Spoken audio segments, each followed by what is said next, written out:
Today I want to share a secret that I wish I knew at 21 that I now know at 46. This secret has enabled me to not just be louder within the market, but actually cut through the noise to talk directly to my clients. And I've shown hundreds of clients around the world how to do it in their business as well. You know, there has never been a more busy time in the market, no matter what market you're in, than right now. There is so much noise going on, and it feels like you need to scream louder just to be heard. But the reality is everyone else is screaming just as much as you would want to, so it's hard to cut through. So how do you go about doing that? Well, in this video, I want to show you at least 3 steps to enable you to not just cut through the noise, but actually get close to your client and actually whisper in their ear here so that they hear the things that they want to hear to step in the direction of you and your business. Now, you might be thinking, we've talked about brand before. You know, on the show, we've certainly had brand strategists here, but here I want to share with you the secret that really was eye-opening for me to understand how brand works with businesses, especially in the consulting space. So I invite you to actually come on the journey with us and pay attention to the secret that I actually discovered for myself, because that one was actually world-changing. Once I realized it actually set a trajectory for me and my business that I've never looked back from. You know, when I first started my business, I had a really firm idea about brand because I've been working in the space for years. In fact, I'd already been working in the space for over 10 years before I started my own business, and that was all about branding anyway. So I was already helping people with their brand. I wish I knew back then what I now know, because back then I started with the idea of having a business brand being a logo that represents the brand rather than me representing it myself. Now, the concept behind that is nice. It's the idea of, though, I can set up a brand so that I can sell it as a separate entity and I don't need to necessarily come along with it. And the reality is that's how it ended up playing out. Now, I was able to sell it at break-even sort of cost to move into a new season with my business. But what I wish I had done was actually focus much more on the personal brand, because the personal brand enables you to be you rather than try to be something else. Because the opportunity with a personal brand is you've only got one person to control, whereas with the business brand is every individual within the business actually affects the personality of the organization, which means you can really have this multiple personality disorder going on inside an organization. But this isn't the lesson that I actually learned. Both of those options will absolutely work. But what I used to do is I used to hide behind this logo, and then I also used to hide behind the logos of my clients. So I thought that where I wanted to be was the secret behind the success of all these different organizations. And in doing that, what it ended up being is I would have to work very hard to be found, because I was positioning myself as the secret behind the success. People were not referring me out, even though they were ingraining me into their business year and year and year after year. So the biggest lesson that I learned was actually not the business brand or the personal brand was the choice that I had to make. The biggest lesson that I learned was that I had to have a voice. I actually had to have an opinion. I had to have something worth saying so that I could cut through the noise, so that I could speak directly to the clients that I wanted to get in front of. Because otherwise, what I was doing is setting myself up as a business, a logo, a website, whatever it might be, and I would be found based off people's search. And because I was found off people's search, I was a service provider. And I know a lot of consultants right now are being positioned and being selected as service providers to go and perform a service. But the opportunity that you have is actually to come into an engagement as a mentor to an individual or an organization. And so the way to get in as the mentor is to be brought in because you have not only expertise, but a point of view. You know, there's never been another time in history where we have access to so much information. And so you just being an information resource is no good anymore. You need to be a space of wisdom.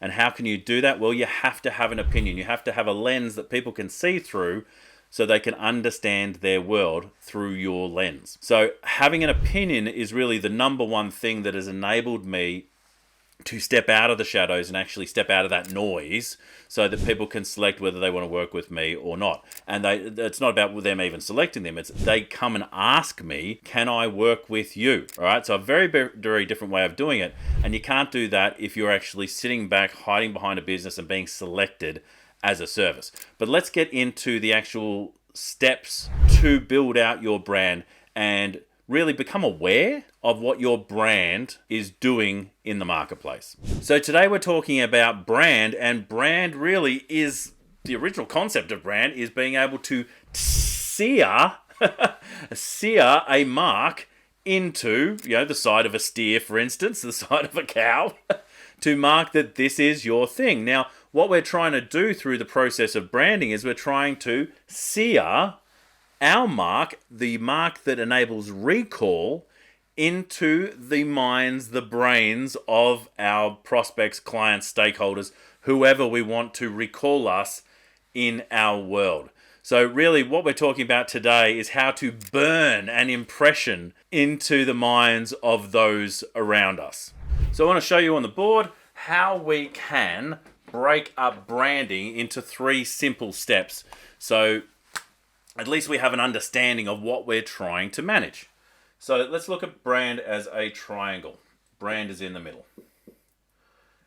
And there's many ways you can look at this, and I do get into massive depth when we actually talk to the Forge clients, which is the business program that I run. We get into real depth on brand, but to make it easy for you and to step you through into this space, there are 3 steps in particular that are going to make you aware of where you should be working. Now, number 1 is identity. Understanding who you are is key in understanding where are we versus where we want to be. So if you know how people see you, if you understand what you represent for them, then you can see, number 1, is it in alignment with where you want to be, or do we have a gap that we need to close or bridge? All right. So your identity is a large part of the brand. Now, whether that's a personal brand or a business brand, it doesn't really matter. A business brand has as much of an identity as an individual person. And so my advice would be to look at your brand as an archetype. Now, if you haven't done the archetypal work, go and look that up. We'll talk more about it on the channel. But it's how can you actually put it under an umbrella of a type of person or a type of entity.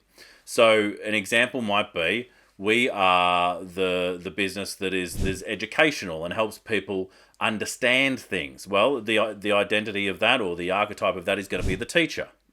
Now, we could go another step and say, well, actually, it's more about, fighting for the cause and helping people win. All right, well, that's a warrior. Yeah? And so look at our archetypal work when it comes to identity is a big revealing factor so that you can actually go, this is who we are. And if that's who we are and it's who we want to be, so it's aligned, then all the things that we should be doing simply come off the back of being that thing. So identity is number 1. Number two. We are going to go voice. And really that isn't just the opinion, but it certainly is part of the opinion. It's how do we communicate? So how do we communicate as a brand, which, if we're looking at our own self as a personal brand, understanding what words want to be coming out of our mouths. And also in relationship to the identity, does our voice match the identity? So if we are the teacher, then we would speak like a teacher, not like a trucker. We wouldn't speak like a pirate either. We also wouldn't speak like a warrior. All right, we're going to be a much more gentle, nurturing, educational process if that's who we want to be. So if we know who we want to be, then we know how we want to sound and how we want to communicate. So words are important. Tone of voice is important. The places we communicate and the tools that we use to communicate are important. This is our voice. This is how we speak to the market. And having an opinion, as I said before, is really the hidden secret behind that. If you want to stand out from the crowd, having that opinion will actually enable you to do that. Now, here's the fear with having an opinion. What if people don't like your opinion? And it can happen. And in fact, it should happen. As long as your opinion matches your values and actually what you believe to be true, then who you attract is going to be much easier to work with, and who you repel is someone that's probably going to be difficult to work with anyway because of the misalignment of values. don't be scared to have an opinion, but at the same time, who are we being when we're having that opinion? But the question is it appropriate for the audience in the situation where we are? All right, so have an opinion, but have an opinion that matches the environment that we're having that opinion in. So voice and identity. Finally, we look at style. How do we show up? What is the experience that people have of us? How do we look? You know, the way people talk about this black t-shirt all day long. Now, it's just a small recall device, but it's something that I planned years ago, right? There was always going to be an element of black in all the things that I wear. Now, is it right? Is it correct? I'm always evolving that conversation, and I think that's the opportunity with brand, to understand that it's not just one fixed thing. It can evolve for you. It can be something that, like, as a human, can evolve from a child to a teenager to a young adult to a mature adult to an elder, right? You move through that process. Here I said elder. That's a good way of saying it, I think. Moving people through that process. People evolve, and they evolve their opinions, they evolve their values, and they certainly evolve their beliefs. These things can change for an organization as well. I think an organization that is growing is not dying, and that is the opportunity for you in your business. So let me ask you a couple of questions, because these questions are going to be relevant for you, that you can actually take some of these things away. So number one, can you describe your identity? Now, it's a really good step to actually go and write down what the identity of your brand is. Think of it like a human being. How would you describe it? What are the strengths? What are the weaknesses? What are the traits, positive and negative? You know, what are the flaws? What are the things that the hopes and the dreams? Yeah, how does it act? Describe that as much detail as you can as an identity. Do you know this? And so, can you describe it? Have you described it? Will you describe it? Will be the next question I would ask. So that's number one. Number two is, how do you communicate? Have you decided? Have you decided how you will communicate? Have you decided the words that strengthen what we say around here? So, for instance, within the world of the Forge, it's a little bit sorcery and swords and sorcery, which means that not only am I in real life a bit of a blacksmith, because that's the hobby that I choose to engage with outside of doing this sort of work, but I'm a blacksmith, right? And so that comes into the things that I do. There's a medieval feel to it. I'm an advisor. I am a guide to people. In fact, I am on the left-hand side of most organizations when they need advice, which makes me the wizard. Right? It makes me the magician. I am the really the concept of the Merlin to 1,000 kings.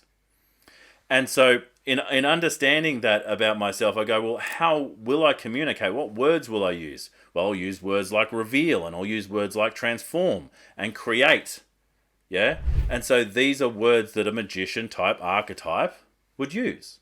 But then based off who you are or who your business is, what language would it use? Even right down to cursing. Would it curse or not curse? And there's no problem with that. It's just making the decision and understanding the choice that you are making. So, how do you communicate? Have you decided how you communicate? And then finally, how do others experience you? Are you aware of how others experience you?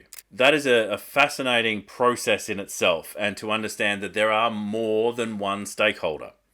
And so you will have a slightly different brand based off the position of the person who's looking at you. So you may want to ask your clients, how do you see us? Describe us in 3 words. Really nice awareness piece.